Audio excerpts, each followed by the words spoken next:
Hello students, in the previous classes we study uh, principal clause, coordinate clause and subordinate clause. Now we will learn about type of subordinate clause. आज हम लोग subordinate clause के types पढ़ेंगे, कितने type के subordinate clause होते हैं। Subordinate clause जो है वो तीन टाइप के होते हैं। एक होता है आपका नाउन क्लॉज,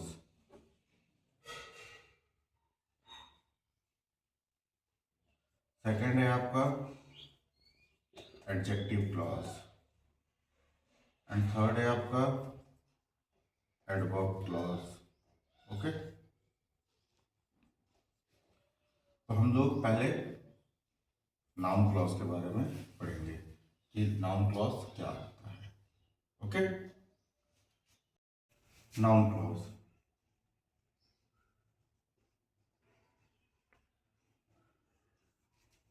नाउन क्लॉज क्या होता है? देखिए, a subordinate clause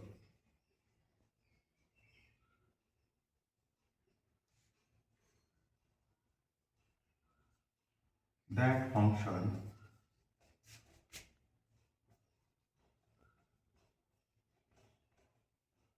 as a noun in a sentence is called noun clause। देखिए, जो सबऑर्डिनेट क्लॉज है वो नाउन के रूप में जब फंक्शन करता है सेंटेंस में, तो इसी को हम क्या कहते हैं? नाउन क्लॉज कहते हैं।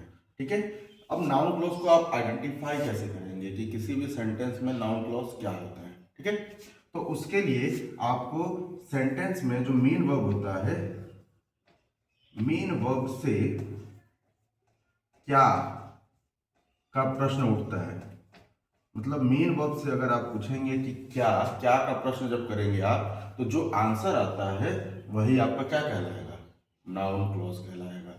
जैसे अगर हम आइडेंटिफाई करने के लिए अगर हम कहें, तो देखिए, जो क से शुरू होते हैं, जितने भी क से शुरू होने वाले जो शब्द होंगे, जैसे अगर हम एग्जाम्पल के तौर पे बात करें, हु को हिंदी में हम क्या बोलते हैं? कौन।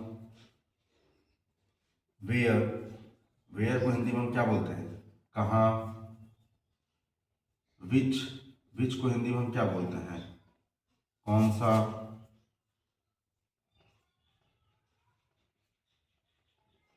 हुज मतलब किसका। whom किसको। वेयर तो हो गया। वाई क्यों।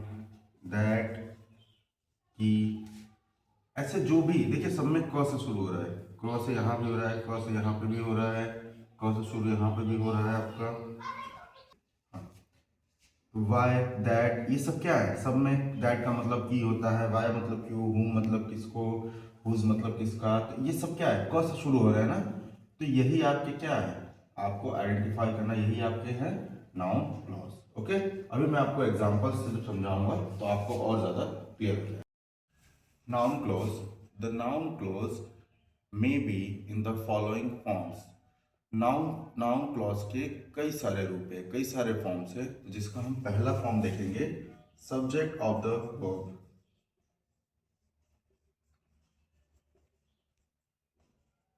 आइए हम लोग इसको एग्जांपल से समझते हैं। तो फर्स्ट एग्जांपल आप देख लीजिए। How she reached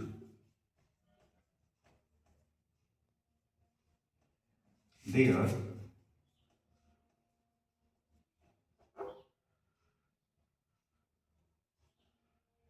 how she reached there is a mystery.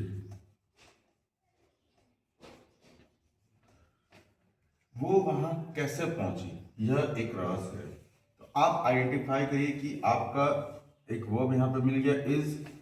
ठीक है, मैं जानता हूं कि रिच भी क्या है? वर्ब है। ठीक है, बट हम यहाँ पे देखेंगे जो हमारा हेल्पिंग होगा, इससे हम स्टार्ट करेंगे कि क्या रहस्य है। इज अ रिच, इज से हम पूछेंगे क्योंकि इंट्रोगेटिव क्वेश्चन यहीं से निकलता है ना हमारा, कि क्या रहस्य है। तो रहस्य यह है कि वह वहां कैसे पहुंची। ठीक है, क्या रहस्य है? जैसे हमारा क्वेश्चन ये है कि वह वहां कैसे पहुंची, यह एक रहस्य है। तो रहस्य क्या है, क्या रहस्य है? ये इंट्रोगेटिव क्वेश्चन हमारा उठ रहा है ना इंट्रो फॉर्म में, तो वहीं से हम पता करेंगे। तो क्वेश्चन क्या है कि क्या रहस्य है? तो रहस्य यह है कि वो वहां कैसे पहुंची, और ये सब्जेक्ट के रूप में आया क्योंकि वर्ब के पहले आया है, सब्जेक्ट के रूप में आया, तो यही हमारा क्या है, सब्जेक्ट ऑफ द, ये नाउन क्लॉज कहलाएगा। सब्जेक्ट फॉर्म में ये नाउन क्लॉज कहलाएगा। एक और एग्जांपल देख लीजिए आप लोग, where she lives is not known. वह कहाँ रहती है उसे पता नहीं। तो क्या पता नहीं, क्वेश्चन उठेगा ना कि क्या पता नहीं, तो क्या पता नहीं है उसको, तो कहाँ रहती है। तो वेयर शी लिव्स मतलब ये आपका क्या हो गया, सब्जेक्ट ऑफ द वर्ब और noun clause. Subject of the verb है और ये क्या आपका नाउन क्लॉज कहलाएगा। क्लियर? आइए हम सेकंड हम लोग देखेंगे object of the verb. Second, object of the verb. For examples हम लोग समझते हैं। We know that the sun rises in the east. We know that the sun rises in the east.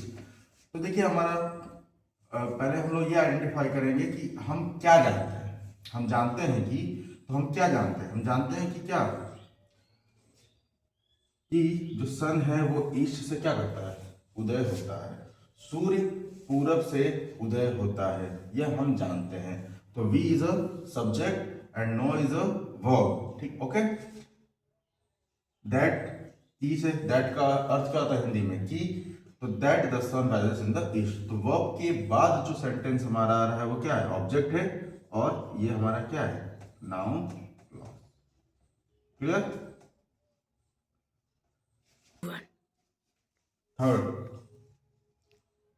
Object of the preposition.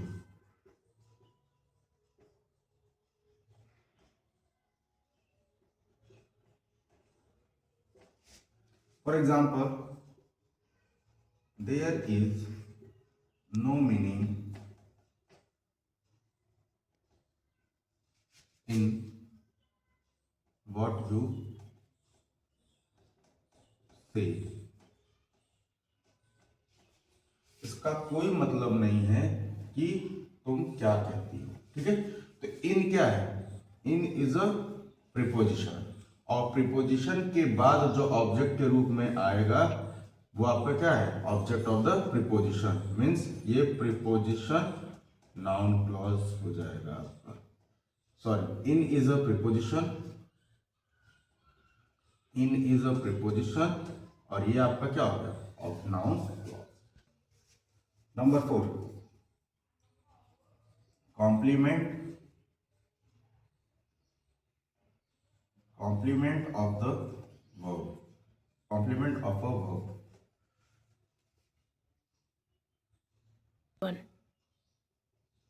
My opinion is that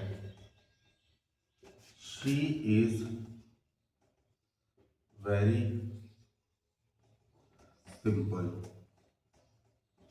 देखिए मेरा विचार है, मेरा विचार क्या है कि वह बहुत साधारण है। तो यहाँ पे आपको complement of a verb find आपको बताना है। तो देखिए ये मेरा विचार है, मेरा विचार क्या है, क्वेश्चन उठा ना, मेरा विचार है, तो मेरा विचार क्या है, मेरा विचार ये है कि वह she is a very simple, वो बहुत सिंपल है। तो क्या का प्रश्न यहाँ से उठा, तो इसके बाद जो भी कॉम्प्लीमेंट दिया गया, कॉम्प्लीमेंट देखिए ये इसका, ये मेरा विचार है, बट कॉम्प्लीमेंट क्या दिया गया कि वो बहुत सिंपल है। तो ये आपका क्या हो गया, कॉम्प्लीमेंट ऑफ द वर्ब। तो ये आपका नाउन क्लॉज